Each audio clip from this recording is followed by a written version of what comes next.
There was something else calling my attention, my heart, my time, my energy. And so I started doing things on the side. And then eventually God was like, all right, now's your time. I've laid it all out. You have got to put more focus on this. And I think that more women are experiencing that right now. And because I don't necessarily love this term, we're given permission, right?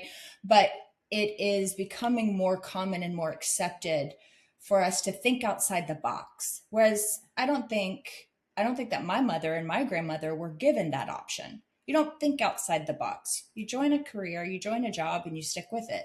Whereas, for my sister, it didn't work for her. So she had to think outside the box. And that's becoming more common.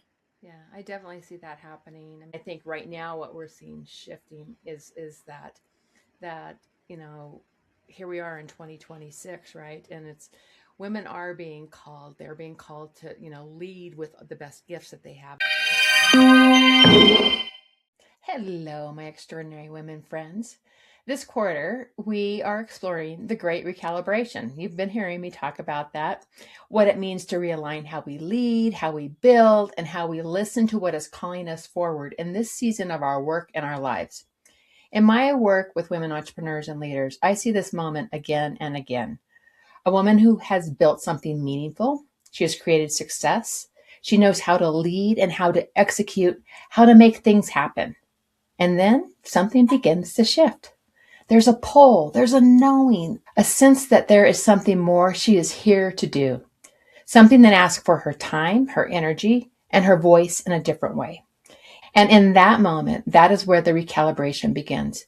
It asks us to listen more deeply, to trust what we are feeling, and to be willing to take steps forward, even when the path isn't fully clear yet. And that's a yet. That's where today's conversation lives. I am joined by Lauren Cashatt, founder of the Million Mile Project and a leader in sustainable high performance and business strategy. Lauren's journey is such a powerful example of what it looks like to follow that call. After years in a successful corporate career, she began to feel a deeper pull towards something meaningful. Through her personal experiences and what she witnessed in the lives of people she loved, that calling became clear. To create support for families and individuals navigating substance abuse disorder. And alongside that work, she now coaches women who are in the very moment of transition. Women who have built successes and are beginning to feel that pull towards something more aligned, more meaningful, and more connected to who they are becoming. She helps them take what can feel like an overwhelming nudge and begin to shape it into something real, something they can build and lead and grow with intention. In this conversation, we talk about what it looks like to follow that call, how women are stepping into work that feels more aligned with who they are, and what it takes to begin when you know something is asking more of you. If you've been feeling that nudge, that sense that there is something more you are here to create or contribute, this conversation will meet you right there. Let's welcome Lauren Cashatt. Well, welcome to Extraordinary Women Radio, Lauren. I am really excited to have you here today. Hi, good morning. It's so great to be here. Yeah, so you and I are just in the green room chatting about all the changes and the things happening to you, and we'll definitely dive into that. But this is our quarter. We've been really looking at recalibration, and when you and I first started talking, it was like, this is where this fits. Is what you talk about fits into the mix of the lineup this year, and I was thrilled to have you join us. And I know that you've worked in complex and high level environments, and I, in my world of entrepreneurship, I am seeing so many women really rethink how they want to lead and grow right now. What are you seeing happen? What's the shift you see that's happening for women in this season right now? It's interesting and a shame, but gone, I feel, are the days where a person is loyal to a company and a company is loyal to a person. So many years ago, someone would get on with a company and think, this is my 20-year plan. This is my retirement here. This is my pension going forward. This is what I'm working for. And you don't really see or hear of that much anymore. No. So many people as the employee, they use each position as their next stepping stone. This is good for now, but what next? This is good for now, but how can I learn and grow with this company so I can get the next shiny thing? And it's unfortunate because you can, in a lot of cases, really evolve and grow with the company. Yeah, And you I've seen can, some really great stories that are examples of that. But you're yeah, so right. I think both companies and the employees have gotten to the place where they're not in that, okay, we're just going to go on this long journey together. That's really definitely right. shifted, hasn't it? Right, it has. And I was one of those. I was with a company for 13 years. I started at an entry level position, worked my way up, traveling the region, teaching others and onboarding people for my position. And it was in a career path that I was absolutely so excited about and very passionate about. But so the shift now, I think, is especially since COVID, people, especially women, are experiencing, heck, my sister has 3 kids. It costs her more for childcare than it would to just stay home. To work a full time job to have her kids in childcare was just astronomical. And she had to pivot. She had to find something that she didn't have to put all 3 of her kids in childcare and still make a living, because her full time salary didn't cover that. And that's what you see a lot of women. I myself do not have children, so I've not experienced that. But what I've experienced is, yes, as fulfilling as that 13-year job was, there was something else calling my attention, my heart, my time, my energy. And so I started doing things on the side. And then eventually God was like, all right, now's your time. I've laid it all out. You have got to put more focus on this. And I think that more women are experiencing that right now. And Yeah, and yeah, because I don't necessarily love this term, we're given permission, right? But it is becoming more common and more accepted for us to think outside the box. Whereas I don't think that my mother and my grandmother were given that option. You don't think outside the box. You join a career, you join a job, and you stick with it. Whereas, for my sister, it didn't work for her. So she had to think outside the box. And that's yeah. becoming more common. Yeah, I definitely see that happening. I left the corporate world 18 years ago, but I had a very long, successful corporate journey that, shaped Mm-hmm. who I am and got, it gave me lots of great um, lessons along the way. And, so it was really good for me. And even back then, there wasn't that, you're going to go stay in one place for your whole career. Mm-hmm. And I can look back at it now when I left 18 years ago and now, oh my gosh, that was I was so meant to be doing other things in my work and in my world. Mm-hmm. And I think right now what we're seeing shifting is that,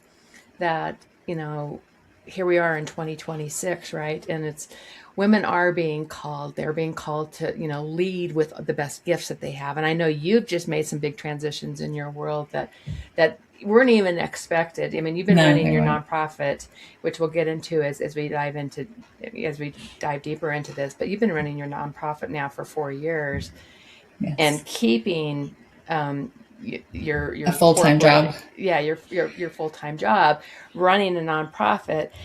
And meanwhile, the door opens to you to, okay, this is time to put focus on the nonprofit, but also on other parts of the work that you've been doing, coaching women. And I think so that hearing and listening to it and following the breadcrumbs can be really a beautiful gift.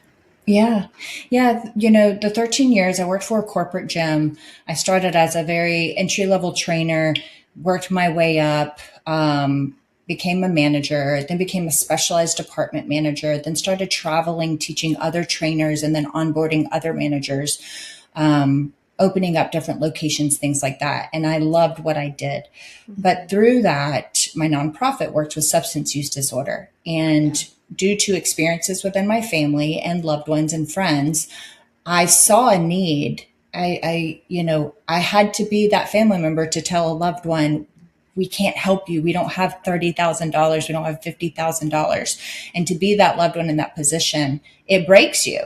And Yeah. so experiencing that, I always had this constant nudge, this constant poke to dive into this more. How can you be of service to this demographic? How can you help other families?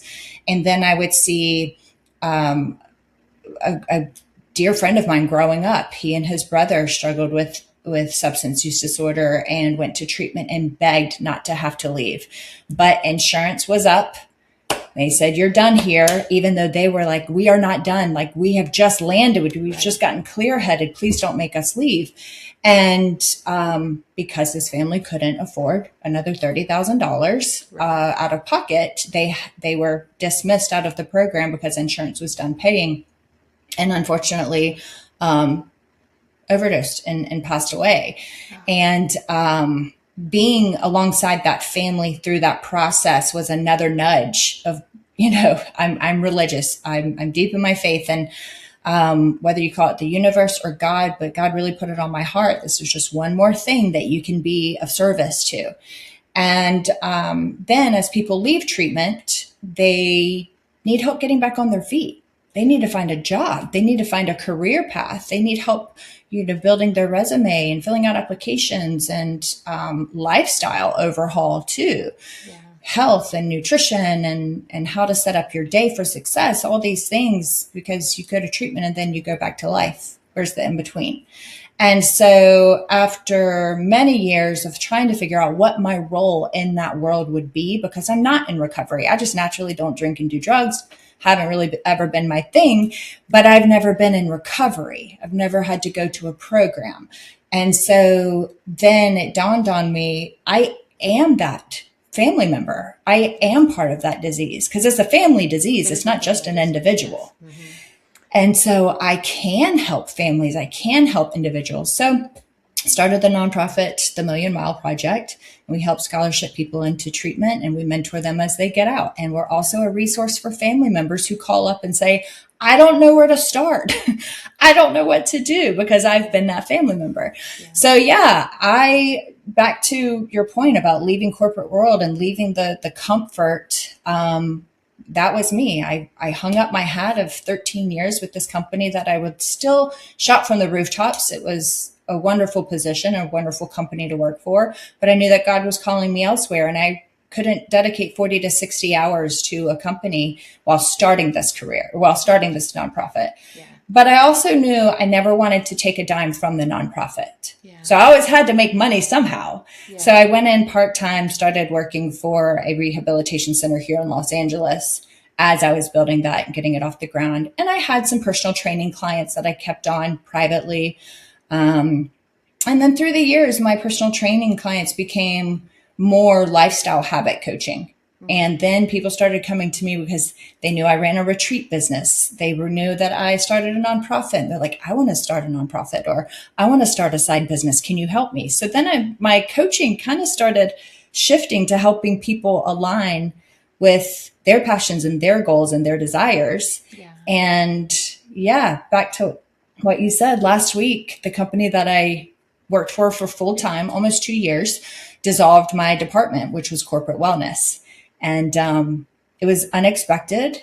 And here we are pivoting. Okay, well, for the past few years, part-time, I've been, focused on serving women, starting their businesses and getting their lifestyles aligned with their goals. So let's jump into that. And that's what I'm doing now. It feels like all of the foundations were set up already for you as it's like you were already doing these pieces. You were deep into these pieces. And so I really admire how you've got this opportunity to really show up and take what you've already built and step into it in a bigger way. And there's that calling that's there. And that's, what I see so many women. So it's happening to so many women is that that calling is there and the door opens and says, okay, right. It's time. And I think there's so many, let's just talk about some of the women that you are working with. So I work with a lot of women who are just incredibly capable. And I feel very blessed who I get to work with. They know how to get things done. And yet there's this point where that way of working stops feeling like it fits, right? That, I can just get things done all the time. Where do you see that showing up for the women that you're working with? What's shifting in how they want to show up in the world, and that working hard to get where they're wanting to get to. I find that a lot of women are on autopilot, especially if Yeah. they, like me, are in a career that they've been in for years. Hmm. They're good at it. They're skilled. They're teaching others. They're leading the way. They've got great leadership. They've on paper they've got it made, right? Hmm. But they've been doing it for so long that there comes a point where you are either filling your cup through your job, or you have to be intentional about filling it with some sort of pastime, Yeah. something outside of your job.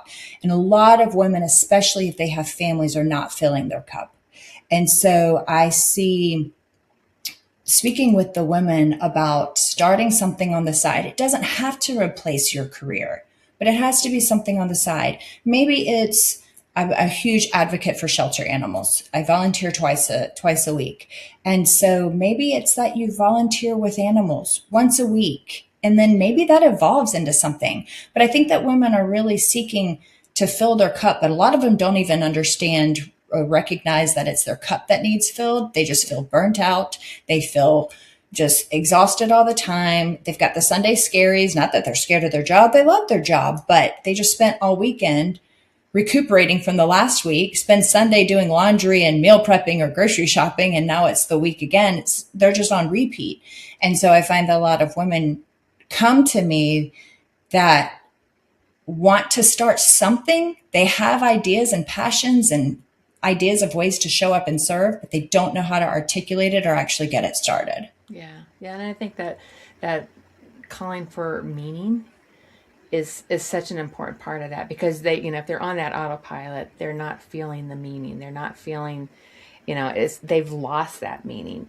And so Right. that when we get those little nudges, that's really what can open the door for us.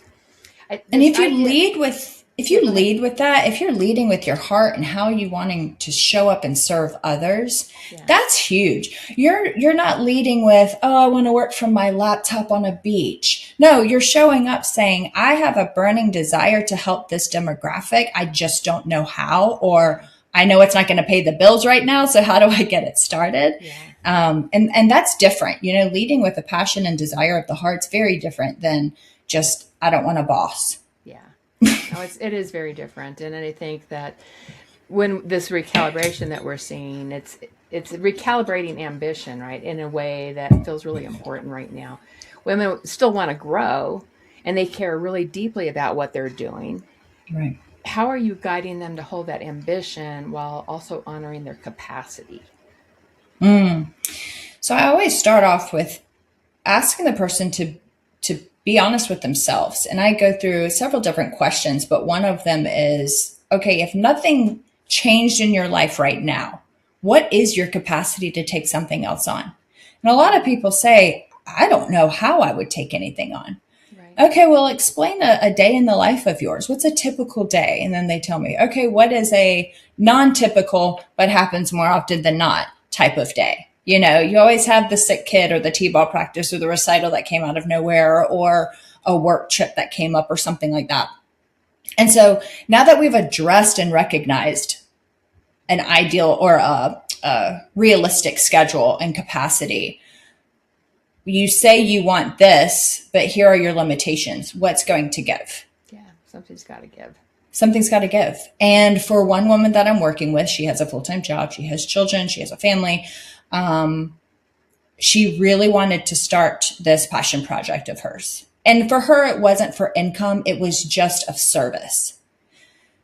So she came up with this idea, because if you tell the person what they should do, it doesn't land. It doesn't. They have to come up with what sacrifices they're going to make themselves. We as coaches, we know, right? Well, if you do this, you'll get this, but that doesn't always land. And what she came up by herself was, I have to get up an hour earlier every day. So I could designate 1 hour to research on this topic. Mm-hmm. And I'm going to have my coffee, and it's before my kids get up, and I'm going to do that while I have no distractions. Yeah. And she did that for 2 weeks and had a completely different concept in her head, a completely different view of the topic. She was on fire, and she also filled her own cup because she got that 1 hour to herself that she didn't have before.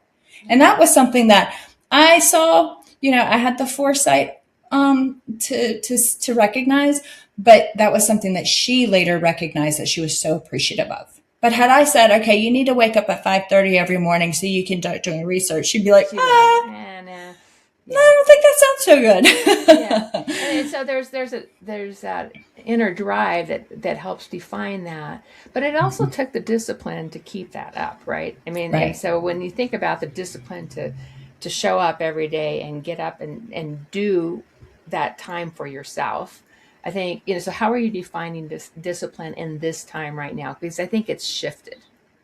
Yeah, well, a lot of people come to me ask, like, how do you stay motivated? You Mm-hmm. don't. You cannot lean on motivation. You have to lean on your why. You have to lean first of all, you have to prepare yourself the night before. If you know you're getting up an hour early, you kind of have to gradually get there. She started with waking up 30 minutes early. She started with going to bed 30 minutes earlier. Um, her dinner time shifted 30 minutes earlier. Her bath time for her kids had to shift 30 minutes earlier. So we had to deconstruct. And Yeah. I actually just did a reel on deconstructing to make room for new habits, because you do have to work backwards. You can't just say, tomorrow I'm going to wake up at 5:30 and still go to bed at 11:30. It doesn't work out that way. So yeah, she deconstructed and changed her schedule so that she Yeah. could do that. Because if you do rely on motivation, that's fleeting. We got a lot more motivation at night than we do in the mornings. Yeah. Yeah. So that's Yeah. one thing that we do for sure. Yeah. The other thing is that, I've often will see women trying to accomplish something by simply adding more, right? Adding more offers, adding more people, adding more moving pieces. What have you seen happen when women start simplifying instead? Things become so much clearer and are so much Hallelujah. smoother. Man, there's actually someone I'm working with that's starting a business, and it's in landscape and handyman services and turnkey maintenance. And it's a gentleman. To this guy, it wasn't happening fast enough. So he decided that he would take on a plumbing job, and he took on a gutters job. And then, as from a marketing standpoint, if you're talking to everybody, no one hears you. No, definitely not. So I'm like, if you would just trust the process and speak to your landscape and your turnkey maintenance audience Mm-hmm. and market to them, not just on social media, in person, because he Yeah. was going to different real estate agents and things like that, it will happen. But adding more to his plate not only congested his own time, but it confused his already following audience. Yeah. It confused his real estate agents. Oh, now you do gutters? Oh, now you do plumbing? But you're not certified in plumbing. So, it just added too much. Yeah. So that's one example. The other is just simplifying everything, time blocking. When you have 10 things to do, if you make a list, suddenly it's clearer, right? Yeah. Suddenly it's clear. But if you keep it in your mind, everything is just jumbled up together. And so by simplifying, it slows the process down, it makes the process clearer, and you wake up understanding your day a lot more, Yeah. a lot better than Yeah. not really having a strategy. Yeah, I preach on simplicity a lot, and I work with a lot of women entrepreneurs who are, who had their businesses going, and they're really ready to take it to that next level. And one of the quickest ways to take it to the next level is to simplify and to start letting some things go, so that you can put more focus on, the core of your work. Yeah. People And think that, to that, me, I mean, it's like whether we're simplifying products, whether we're simplifying their marketing, we're simplifying their messaging. All of that opens up the door for so much more. And I mean, I've learned that in my own business over the years, yeah, that the more I the more I simplify my business, the more white space I have on my calendar, which is always a good thing, right? So that I can right. actually do bigger picture CEO type thinking. And it also gives me white space to like take care of myself. And Yeah. by making that white space for myself, and even the white beyond just the white space on my calendar, it's the energy that we move through our days can really start to open that up. So I'm so passionate about that topic, and Absolutely. it And it even changes on the how we back live end, our lives, right? right. And even on the back end, simplifying things. People have a CRM, and they have an email newsletter list, and they have all of this junk going on behind the scenes, I'm like, let's simplify some of this. You shouldn't have to have 10 tabs open to run your business each day. I mean, sometimes you might, but simplifying on all levels is very important for Yeah. your own mental capacity. Yeah. It's just like when I coach a client with their health and nutrition, I'm not adding more to their plate. I'm actually weeding some things out or replacing with, don't eat, let's not eat this, let's eat this instead. You don't just add it on top of the hodgepodge of junk. Yeah. Same with life. Yeah. Yeah. I like it. So let's talk a little bit more about your Million Mile Project. I mean, I think that this is just such an important part of what you're bringing to the world. How has that shaped your perspective on leadership and impact as you've been, as you've built this, as you've grown this, as you've watched the impact that you're able to create with your work? How has it really shaped you and your perspective? It's been so interesting when you work with substance use disorder, you work in this field, you are working with the person who is struggling in active addiction. So you've got that perspective. You've got the family members who don't understand the disease, just know that their kid or their father or their sister or brother, there's a problem, they've got something going on. A lot of them are more tolerant than others. And so you've got that array of understanding of the disease and perspective and responses. And then you've got insurance, medical, all of that. So beyond that, though, the community's misunderstanding of the disease is huge. Mm-hmm. So specifically for substance use disorder, if the community is not supportive of people getting help, if they see a quote junkie on the side of the road and that's how they label it, they are dehumanizing that person Mm-hmm. until it happens to them, Yeah. right? Until it's your loved one. And then suddenly you have a heart for that person because that person is your family member or you. Yeah. And so this entire process, and I already kind of had the quality or the traits of listening. We have two ears and one mouth for a reason. But going through this and working with those with substance use disorder and people who struggle with it in their family, listening goes far further than speaking. Yeah. And that really relays into any business as well. If you listen to your customers, if you listen to your patients, if you listen to your loved ones struggling, you learn a lot more. And it has made me more empathetic to various struggles, not just substance use disorder, but someone with grief. I might not have never experienced that. And to me, that person might be a little exaggerating, exaggerating the issue. But that's not for me to say because I'm not in that situation. So it's made me a lot more tolerant. Love and tolerance is a huge thing in the recovery community, whether they're AA or not. Love and tolerance is huge. Mm-hmm. And if you follow any sort of faith-based program, love and tolerance is pretty much at the top. And working with this program has really driven that home as well. I don't have to understand what your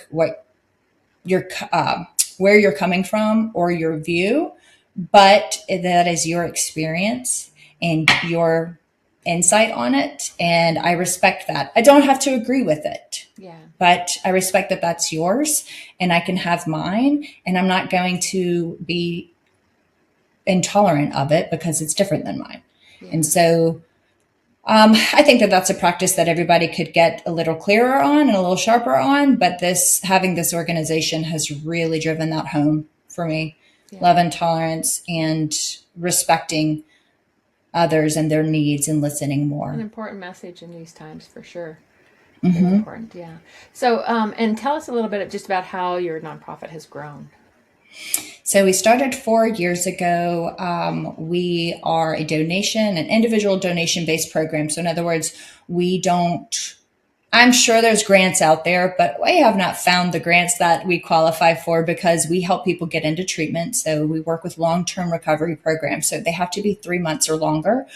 And so we scholarship them into the program and then we mentor them as they come out. So it started off as a scholarship program. I knew we needed the mentorship aspect of it, and that came very quickly, very soon after we got up and going. At the time, he unfortunately has passed away, but at the time I had a very strong right hand man that led the mentorship program for the men's, and then I ran the women's, and it took off. I mean, it was so great to see men and women come out of their program, move into transition housing, and start turning their life around with things that they felt so overwhelmed handling on their own. Things such as speeding tickets and getting their driver's license back, increasing their credit score, getting things paid off. The first time someone you're working with is able to get an apartment of their own because they've cleaned up their credit and their criminal background is no longer hanging over their head also, it's a huge relief to you as the mentor, but obviously for that person and their family as well. So the past 4 years, we've just been able to impact more family. I feel that one of the biggest marks that we've made is being a resource for loved ones to give us a call because we've been through it. We can help them. We never tell the family what they need to do, but we provide resources for them to seek it out on their own. Just like scholarship programs, we'll tell them these are your options, but you have to make the phone calls and decide which place that you want to go to. That's your call. That's not our call. Yeah. And so, we have family members that call when their loved ones aren't ready. And it's great that it's a great time for them to call us because now they're going to have all their ducks in a row so that when their family member does decide that they're ready, they've already done the research. Unlike us, when our loved one was ready, that's when we started the research. That's when we started looking on Google and was overwhelmed with all the options, and we didn't know up from down, and we didn't know who to trust. But the family members and loved ones that come to us before their loved one is ready, they are prepared for that day because when the loved one is ready, you got to move fast because it's very fleeting. And so, we are partners of the LA Marathon here in Los Angeles. We mentor individuals here. We have 6 programs that we partner with on the East Coast, from New York down to South Carolina, that are long-term programs. We host workshops at those programs. We also have a large fundraising dinner in October in South Carolina, and we invite all of our partners in. We always have a speaker, whether it's governor, sheriff, a founder of a program speak. So education is huge. We also have what we call M&P Insight sessions once a month where there are so many different topics within addiction that we cover. And so this last one, we actually had someone who worked for the Darlington County Detention Center come in and speak. And it was so insightful. That's why we call them insight sessions, but it was so insightful. I was just on fire. A lot of things to be angry about too with our system, but that's why we bring in the experts, the ones that are boots on the ground on the topic that we're speaking on. And I think that is what I'm most proud of is the education and advocacy that we've been able to grow within the past 4 years. Yes, we scholarship. Yes, we mentor. Yes, we help families. But all of that can be taking place. But if the community isn't aware and educated, there's very little that the community can do if they don't know what to do or what we're up against. And it's not just a family disease, it's a community disease. Mm-hmm. And you might not directly be a bit affected by it, but you know someone who is. At this point, we know someone who is. Yeah, absolutely. And, and it's having those that resources to be able to turn to. And I love that you've grown this across the nation, right? So that that reach that you're making there, the impact that you're making is just incredibly powerful. Yeah. And we are volunteer run. We have volunteers and ambassadors throughout the country. Yeah. We don't have any paid employees. And, so many people say like, you have got to get a staff. I'm like, maybe one day. I mean, I understand nonprofits can't really be successful if they don't have somebody being able to designate their time. I designate as much time and energy and resources as I do because it's my baby, and I was so affected by it, and that's what made me start it. But volunteers, it comes after your work and your family and your priorities, unfortunately. So maybe one day, but right now we're doing big things with the volunteers that we have. What have you learned about growing? I mean, what have you learned in growing this nonprofit? Well, let's get real. It's not a cute and sexy topic, right? We're not like, we're not saving puppies and feeding children and curing cancer here. So, with my specific focus, I have realized how uneducated our nation is on the Yeah, topic. yeah, And it is a polarizing subject. It is a subject, a topic and demographic that is grossly misunderstood and underserved. And if you are speaking to someone who does not understand, they harshly disagree with you. You know, they interesting. deserve it. So being met with that as often as we are can be defeating. But Yeah, when you realize that it's just because the person is not educated, it makes it a lot easier to swallow. yeah. Makes it a lot easier to just focus on the ones that do understand or at least trying to understand and the ones that we're helping. And So I in can think of, starting, I could step back and just, I mean, in my world, almost everyone I know has lost someone to, to addiction, in one way or another. I mean, I just don't know very many people who don't know someone who hasn't lost right. someone. And there And are some people who've even lost someone or their loved one is struggling. I mean, it's sad, but I was not too long ago took a phone call and it was a son and dad. And the dad's perspective was he's a problem. We need to get rid of it. Get rid of the problem. mm, I'm big in my community. My name is well known. We need this to disappear. wow, Like, oh, I can't say I'm in question as to why this guy's struggling with something. yeah, Like, you know? yeah, Um, and so, in the most polite way possible, I said, Sir, I am happy to guide you to some resources so that you can understand this disease a little bit more. But if you could give me and so a minute, I'd love to talk to your son alone. yeah, And, you know, I just had to remove his son from him so that I could have an organic conversation with his son because he kept intercepting and, um, you know, and so he had a loved one, but he still had this, you know, he has a problem. We need to get rid of the problem. yeah. So this is a lifelong problem and a family disease. So you're Wow, in it for the long haul, but I'm going to yeah, try my best to help your son. yeah. Wow, Can we wow, remove you for a while? yeah, Um, but yeah, and so learning how to, again, love and tolerance, right? I understand that your experiences and your mindset and your education on the topic is of your own. mm-hmm. And it's clear that we do not have the same understanding. And I'm going to respect your position because I know that it's coming from a place of ignorance, Yeah, yeah, yeah, respectfully. yeah. Absolutely. Wow, powerful, really powerful what you're doing. Yeah. So where can But they? also, one more Go thing ahead. on that Yeah, yeah. too, on the fundraising front. It's not, like I said, it's not attractive to fundraise for a scholarship or fundraise for Oh wow. getting someone off the streets and into rehab. You can put up a GoFundMe though to go to camp or save a puppy off the street. And I love that. Like I said, I'm a huge advocate for shelter animals and rescue, but fundraising is Mm, challenging because it's not a topic that is spoken of. There's a huge stigma around it, and not a lot of not a lot of love, even though it's impacted this country so much. yeah. Seems like being in LA like you are, in the the actor community could be a really good, like if you found the right person to get behind that. I don't know, that's what's Mm-hmm. popping up for me right now. So Yeah, yeah. yeah, And I hear that suggestion quite a bit. And I did stunts for years. I was in the stunt community and know the entertainment industry pretty well. And you're right.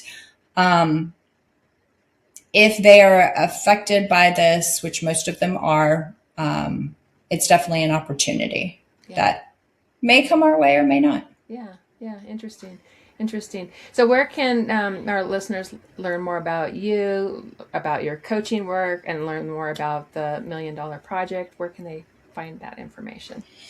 So the nonprofit, they can go to themillionmileproject.org and find us there. Mm-hmm. And then on Instagram, the_Million Mile Project. I'm on LinkedIn.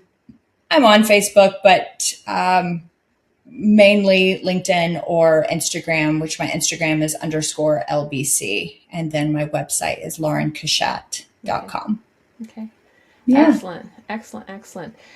So the final question that I always leave with is, what are three pearls of wisdom you'd like to leave us with today? I was kind of prepared for this one Oh, good. I'm so glad because you since listened. I follow you. But honestly, when I heard this question come up more than once on your podcast at the end, I was like, man, there are so many nuggets, right? Right. But I Right. think from a business perspective, whether it's a passion project, a side project, a nonprofit, or a full-time business, you have to start. If you're a perfectionist and you're waiting until the perfect marketing, the perfect logo, the perfect everything, you're never going to start. If you wait for the perfect time, you're never going to start. Right. Just start. Just start. Yeah. Start somewhere. Start messy and clean it up on the way. And if you are someone of faith, just know that if this is where you're supposed to be, step, and God will place the cement before your feet, so long as you're leading with your heart and not superficial reasons. The other part is ground yourself first thing in the morning. Mm-hmm. Ground yourself. If you are someone who your feet are moving before they even hit the ground, your day is going to be that chaotic also. Yeah. So even if it's 10 minutes of solitude, prayer, music, silence and coffee, whatever it is, in the holidays, I have my Christmas tree lit, all the lights off, my coffee at like 5 a.m, right before I go to the gym. That is my me time. I love it. I wish I could have my Christmas tree up all year round. So ground yourself first thing in the morning. And the other is, when you are trying to build something, like I said, passion project, career, nonprofit, find someone who did it first and did it well and seek their guidance. Absolutely. I hold my cards close. I'm not saying that that's the right way, but it works for me. I hold my cards close and I tell the people who I trust who have done it first, Yeah. and I seek their guidance. Yeah. If I tell my family members, and my family members are huge supporters of mine, but if you tell family members or friends who don't see your vision or have never done it themselves, out of caution for you, they're going to tell you all the reasons why you shouldn't do it. Yeah. So I would definitely say seek the guidance and wisdom of somebody who went first and followed their guidance. Yeah. And That then, of served me course, well over the years. That yeah, one, for sure. For sure. yeah. I mean, I had all the reasons in the world not to start a nonprofit, right? But Yeah, I linked up with my absolutely. best friend who started a nonprofit, and I said, "How did you do it? Let's go." And Let's she roll up showed my me the sleeves. way. Awesome. Yeah. I love Yeah. it. And we just Yeah. got started, and it was messy. Yeah. Well, thank you, Lauren, so much for joining us today. It's very clear that you're here to make an impact, to make a difference. And I think when I think of the recalibration that's happening right now, it truly is that listening to what we're being called to do, and taking all the steps along the way. Sometimes those doors open for us, sometimes we have to open them on our own. And it's so, what a great story that you've shared with us today, and just how this is all unfolding. And I think this is a big part of what's happening in this recalibration, is that life is changing, and Right. we're listening as women. We're listening, saying, okay, I'm going to follow what's showing up for me, and I'm going to take the risk, and I'm going to move forward, and I'm going to share my voice and my gifts, and that's what really makes the difference. So Yeah. thank you so Yeah. much for sharing all of this with us today. Thank you for having me. It was great to be on. Yeah, thank you.